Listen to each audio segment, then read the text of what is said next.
I think the American withdrawal was inevitable. Once Mr. Trump made the deal with the Taliban behind the back of the legitimate government there, it was quite obvious that, if you like, America had chosen the Taliban as a successor regime. And I think that led to the way that the Afghan army broke down, and Afghan governors made deals with the Taliban, and the president of Afghanistan left in such a way, etc., etc. And so it was not unexpected that what happened would happen. But I must say, I was very disappointed and shocked at how it happened.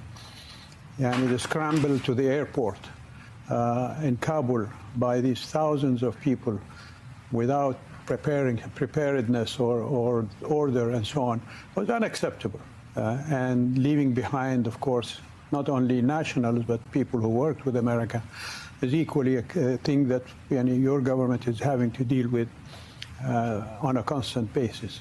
And for us in Saudi Arabia, we saw the Soviet withdrawal in 1989, which was much more orderly in those days. But although, I must say, the Soviets were equally afraid that their withdrawal would be done in a less orderly manner than it happened. Well, let me ask you about Yemen. Now, it's been almost 7 years, this terrible war, billions of dollars. Is it time for Saudi Arabia to find a way out of this? Right now, the Houthis, backed by Iran, are in control of the most important parts of the country. Well, we hope we don't withdraw the way that America withdrew from Afghanistan. I think we made our commitment to the legitimate government of Yemen, which is recognized by the world community, and which Security Council Resolution 2216 of the United Nations supports the legitimate government, and called on the world community to put an embargo on arms to the Houthis. Unfortunately, Iran continues to break that embargo. So it is not Saudi Arabia that has to account for its conduct, but rather Iran and the Houthis. The Houthis instigated a coup d'etat and took over illegally from a legitimate government. And the legitimate government called for help, and Saudi Arabia and other countries provided help. So this is how Saudi Arabia conducts itself in Yemen, as a supporter of legitimacy, rather than an uprising driven by a small militia that took over in the Yemen.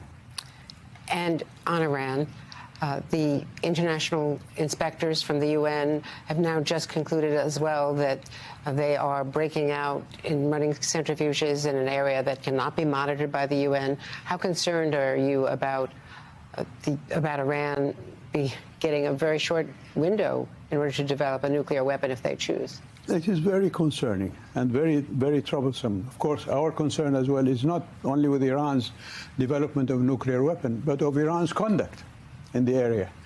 2 years ago, Iran attacked Saudi oil installations in the eastern province, and that, of course, is unacceptable. They keep supplying the Houthis with missiles and drones that the Houthis then launch at Saudi targets, civilian targets, I might add. Do you think the new Iranian leader, Raisi, is as well responsible for the assassination attempt against the Iraqi prime minister, or do you think that that was a rogue group? I have no idea. I am not in the official loop to get information on that. But also on Iran, the original deal, if you remember, under Mr. Obama, was accepted by Saudi Arabia with assurances from Mr. Obama that it will prevent Iran from having nuclear weapons. And the king visited Mr. Obama after the signing of the deal, and they issued a joint statement in which Mr. Obama and the king agreed to undertake actions to prevent Iranian disturbing activities in the area. And that's why the king accepted the president's assurance on the deal. However, Iran did not stop interfering in the area, as we see with the Houthis, and in Syria, and in Lebanon, and in Iraq, and as you mentioned, the attempts on the prime minister's life in Iraq. So Iran has to be held to account on these things, and they haven't been held to account so far. So what should be done? Well, I think there should be more sanctions on Iran. That's my personal view, rather than engaging with them and promising them lifting of sanctions. They haven't shown any positive step towards not only curtailing their nuclear deal, curtailing nuclear enrichment, but also their disturbing activities in the area. And I might add, they use blackmail to get what they want. Developing a nuclear bomb is a method to blackmail the rest of us into accepting what Iran wants to do. We don't have much time, but would the Saudis develop a bomb if they think Iran is moving in that direction?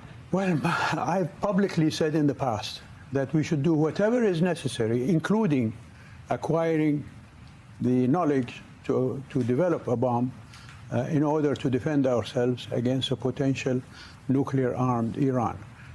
I'm not in government to say what the government is going to do, but this is my personal opinion.